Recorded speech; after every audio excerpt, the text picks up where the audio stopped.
Drinking iced tea is a great way to cool down on a hot day. But let your glass sit a while and soon there's just one lonely sliver of ice left. Environmentally speaking, this could be an analogy for what's happening to our glaciers. They're melting fast. Experts say the Earth's ice bin, so to speak, is almost empty. The best we can do now is keep what's left from disappearing altogether. What's particularly worrisome about this is that as the Arctic Ocean is warming, as the sea ice above it that has covered it for millennia is thinning, that process is speeding up. There's so many scientists that are extremely disconcerted with how rapidly the Arctic is melting. That's award-winning journalist Dahr Jamail, author of The End of Ice, Bearing Witness and Finding Meaning in the Path of Climate Disruption. He's also a passionate mountain climber and has scaled some of the highest peaks in North America. He has witnessed firsthand just how fast the ice is melting. I really became aware of the dire situation of climate disruption and how far along we already are by really when I lived back in Alaska, even before I was working as a journalist.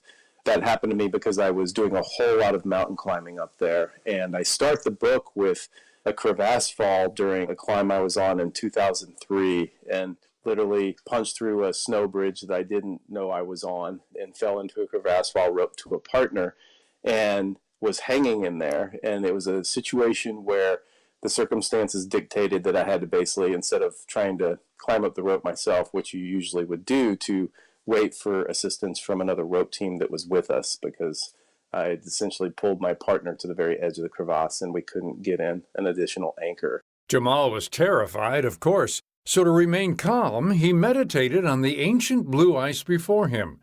Only that exercise didn't give him much serenity. That was a moment for me where things really started to sink in about what was happening to the glaciers, being fully cognizant of how much they were already receding, and then literally millennia of ice that I was watching vanish before my eyes and on a human time scale instead of on a geologic time scale. Researchers say that the Greenland and Antarctic ice sheets are melting 6 times faster than they were in the 1970s. At this rate, coastal cities around the globe will be underwater in less than 100 years. That essentially means every major coastal city on the planet will have to either be moved or relocated somehow because it's going to be completely submerged in the seas. New Orleans, New York City, Miami Beach, and then looking abroad, we have major cities like Tokyo, Jakarta, Ho Chi Minh City, Dhaka, Mumbai, places like this. We're talking about, when we add up all these populations of these major cities, well over 150 million people just in these cities alone that are going to have to be relocated. It's really devastating information to take in, and this is just sea level rise. I mean, I talk about so many other aspects in the book of what does it mean if we lose all the coral reefs? What does it mean when major forests start to go away? What does it actually mean to other species as well as our own when we lose glaciers and the water that we rely on and the role they play in ecosystems, that essentially all of this goes away when we lose these things. And what is the answer to what does it mean? We are looking at a future living on a dramatically changed planet if humans do make it through this impending keyhole. But then the question then comes in, okay, let's take these actions because they are the moral thing to do. But I think one thing that's important psychologically is to understand so as to avoid basically people just freaking out in the future as we start looking at civilization collapsing, business as usual collapsing, and things just not working anymore because of food crashes, food spikes, lack of water availability, etc., that we're going to be a lot better prepared to deal with that if we simply understand what's happening and that is indeed what's coming. Wow. So is there no hope of turning things around? People, for the most part, know the science. It is overwhelming, and our position is that that sense of despair completely disables and paralyzes people. If they don't feel like there is a game to win or there isn't a context to take action in the face of something so overwhelming as climate change, then there's nothing to do. So our work is sort of creating a context for people to engage in the movements that already exist. That's Mario Trigueros, Program Manager for Online Learning at the Pachamama Alliance, a nonprofit that helps people start projects for change within their communities. What we have done is taken the main message behind Project Drawdown and turned it into a series of workshops that people are doing in their communities. The first orients people to just this notion that global warming actually is reversible and introduces them to some of the science, the sectors, and the solutions behind it. It is almost always revelatory and deeply inspiring to people, especially to people who've cared about the environment. From that, which we call a sort of intro to Drawdown, people dive deeply into the solutions and start building community and long-term action together. Project Drawdown refers to the book Drawdown, the most comprehensive plan ever proposed to reverse global warming, edited by Paul Hawkins. The book came out in 2017 and highlights 100 solutions already in place around the world to slow down climate change. Trigueros says one of the most successful solutions is composting. Very simple, very accessible issue that lots of communities they become far more aware of what their options are, scaling up their towns' composting facilities. Foodway Stops With Me is a partnership between Metro, the Oregon Restaurant and Lodging Association, the Oregon Department of Environmental Quality, and many local governments in our area to support businesses as they work to reduce food waste. That's Pam Peck, manager at Metro, the regional government for Greater Portland, Oregon metropolitan area.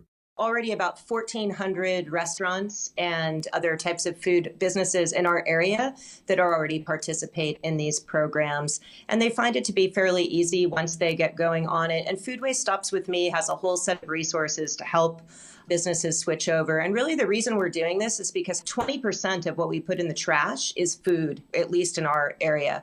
And that food could be put to better use. That food could be made into compost that would help somebody grow some nice food we could eat again, or it can be made into energy to help power our homes and fuel our cars. So we don't want to just let that food rot in a landfill where it contributes to climate change by creating methane gas. We really want to put that food to a higher and better use. The most important thing for people to get is the science is out there. What is key and what's missing is sort of context for optimism that this is actually doable. And when that's possible, so much more opens up for us in our collaborations and our actions. So we're really trying to get the message out there that this is reversible. Even Jamail has hope that we can still make a difference in Earth's climate, but it will take all of us making day-to-day mindful decisions. We are part of this planet. Every single thing that we do, no matter how little it might seem, matters. Jamail's book is The End of Ice, Bearing Witness and Finding Meaning in the Path of Climate Disruption, available now wherever books are sold.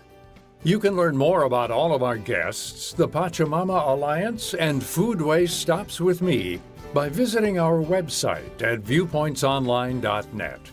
Our writer-producer for this segment is Polly Hansen. I'm Gary Price.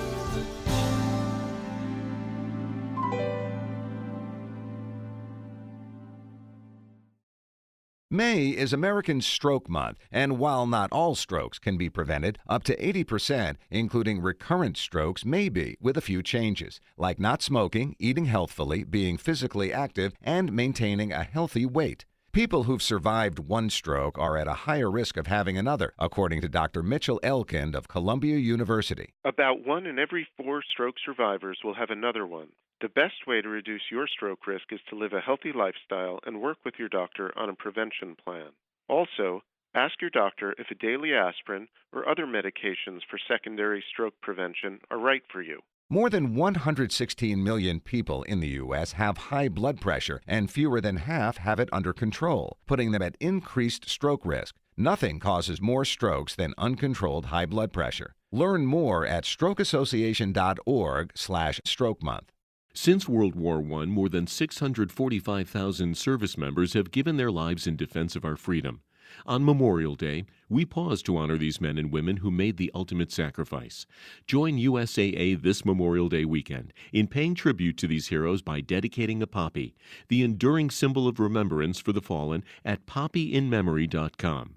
You can also join in the social conversation and show how you're remembering those who gave more than anyone could ask using the hashtag #HonorThroughAction. Trying to sell your old car? Instead, donate your vehicle to Heritage for the Blind. Pickup is free and your donation is tax deductible. Just call 1-800-835-1478. Heritage for the Blind accepts cars, vans, trucks, and boats, whether they run or not. Donate your vehicle and you'll receive a free 3-day vacation voucher to over 50 locations. Call 1-800-835-1478. That's 1-800-835-1478. And that's Viewpoints for this week. Viewpoints is a production of MediaTrax Communications. You can follow us on Twitter and Facebook to learn about upcoming shows and find a library of past programs on iTunes. Plus, you'll always find podcasts of our segments and information about our guests at viewpointsonline.net. Join us again next week for your public affairs magazine, Viewpoints.